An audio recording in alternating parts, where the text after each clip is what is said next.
Assalamualaikum warahmatullahi wabarakatuh. Baiklah, kami dari kelompok 9 akan menjelaskan tentang kasus pelanggaran etika bisnis pada PT Tirta Freesindo Jaya. Terlebih dahulu kita harus mengetahui apa itu etika bisnis, di mana etika bisnis adalah pedoman dalam menentukan benar atau tidaknya suatu tindakan yang dilakukan oleh perusahaan dalam menjalankan bisnis. Tanpa adanya etika dalam berbisnis, persaingan antar perusahaan bisa menjadi tidak sehat, konsumen dirugikan, pencemaran lingkungan terjadi, ataupun memunculkan praktik monopoli di perdagangan. Adapun prinsip-prinsip dalam etika bisnis.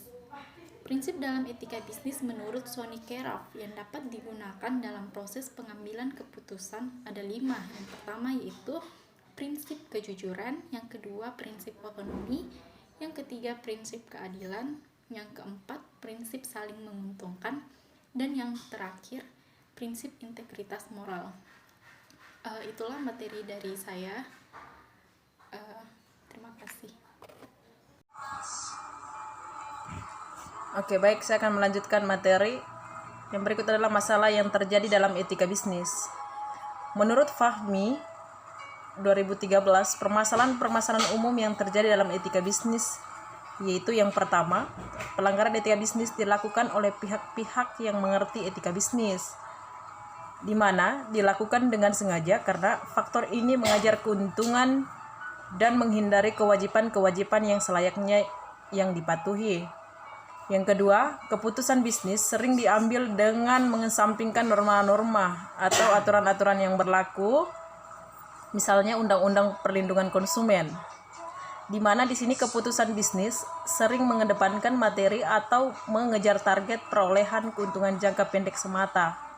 Dan yang ketiga, keputusan bisnis sering dibuat secara sepihak tanpa memperhatikan atau bahkan tanpa mengerti ketentuan etik yang disahkan oleh lembaga yang berkompeten seperti Kode Etik Perhimpunan Auditor Internal Indonesia atau PAAI.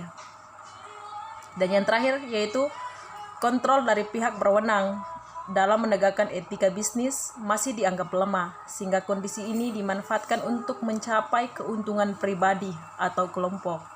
Terima kasih. Baiklah, Assalamualaikum warahmatullahi wabarakatuh. Di sini saya akan melanjutkan pembahasan dari materi kami. Di sini saya akan membahas masalah kasus. Di mana di tahun 2016 tanpa sebab PT Mayora ini sudah mulai beroperasi, di mana sebenarnya wilayah itu bukan diperuntukkan untuk perusahaan industri, tetapi diperuntukkan sebagai resapan air. Itu menurut kata Ahmad Herwandi itu namanya sudah melanggar Perda RT RW. Nah, setelah itu pasca adanya insiden pada 6 Februari 2017 perusakan dan pembakaran backhoe, soal persoalan izin PT Freesindo ini juga diambil alih oleh pemerintah Provinsi Banten. Nah, Pemprov ini pun membentuk Satgas yang langsung dipimpin oleh Kepala Badan Perencanaan Pembangunan Daerah Banten. Nah, selain daripada itu, pendirian pabrik ini juga dinilai telah melanggar tata ruang dan wilayah karena kawasan tersebut itu hanya diperuntukkan untuk pertanian, tidak diperuntukkan untuk industri. Baiklah, itulah materi yang saya bawakan. Kurang dan baiknya mohon dimaafkan. Wabillahi taufiq wal hidayah. Wassalamualaikum warahmatullahi wabarakatuh. Bismillahirrahmanirrahim. Assalamualaikum warahmatullahi wabarakatuh. Di sini saya akan melanjutkan materi etika bisnis tentang kasus pelanggaran etika yang terjadi pada PT Tirta Freesindo Jaya. Saya akan menjelaskan tentang kasusnya. Bisnis minimum kemasan yang dilakukan oleh PT Tirta Freesindo Jaya, anak usaha Mayora Group, diklaim telah menyerobot Gunung Karang di Kabupaten Pandeglang, Banten.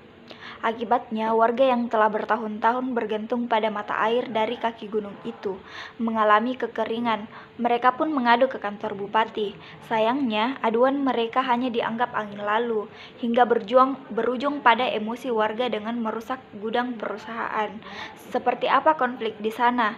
Seperti yang dilansir dari program Saga Produksi Kantor Berita Radio atau KBR, PT Tirta Freesindo Jaya, anak usaha Mayora Group, mulai masuk ke Banten Banten pada tahun 2012.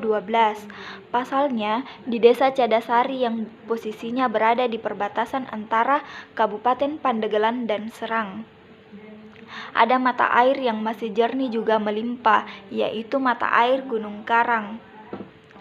Mata air itu selama bertahun-tahun digunakan masyarakat sekitar, petani maupun peternak, termasuk pesantren untuk bertani dan kebutuhan sehari-hari.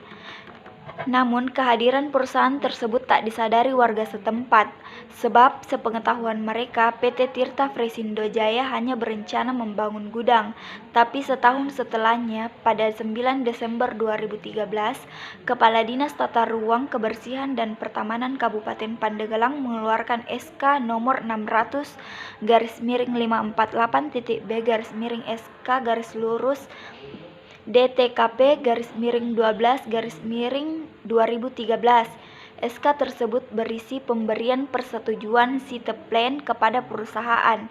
SK Kepala Dinas Tata Ruang, Kebersihan dan Pertamanan Kabupaten Pandeglang inilah yang dijadikan rujukan bagi Kepala Badan Pelayanan Perizinan Terpadu atau BPPT Kabupaten Pandeglang mengeluarkan izin lokasi membangun industri minimum ringan PT Tirta Fresindo dengan nomor 503-Cap-02 BPPT-2014 tertanggal 30 Januari 2013.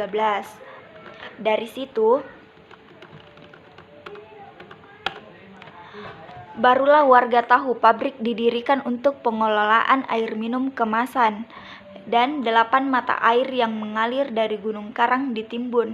Sejak itu gelombang protes hingga aksi demo dari petani, peternak, ulama, dan santri bermunculan.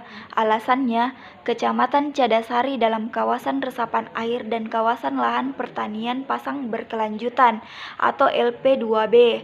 Belakangan, pada 21 November 2014, bekas Bupati Pandeglang Erwan Kurtubi memutuskan menghentikan kegiatan investasi PT Tirta Fresindo Jaya lewat surat nomor 0454-19-BPPT-2014. Keputusan bekas Bupati Pandeglang itu rupanya disokong DPRD Provinsi Banten yang mengimbau agar perusahaan menghentikan segala aktivitasnya. Dan materi untuk kasus berikutnya akan dilanjutkan oleh teman saya. Makasih. Dan 8 mata air yang mengalir dari Gunung Karang ditimbun. Sejak itu gelombang protes hingga aksi demo dari petani, peternak, ulama, dan santri bermunculan. Alasannya, Kecamatan Cadasari dalam kawasan resapan air dan kawasan lahan pertanian pasang berkelanjutan atau LP2B. Belakangan, pada 21 November 2014, bekas Bupati Pandeglang Erwan Kurtubi memutuskan menghentikan kegiatan investasi PT Tirta Fresindo Jaya lewat surat nomor 0454-19-BPPT-2014.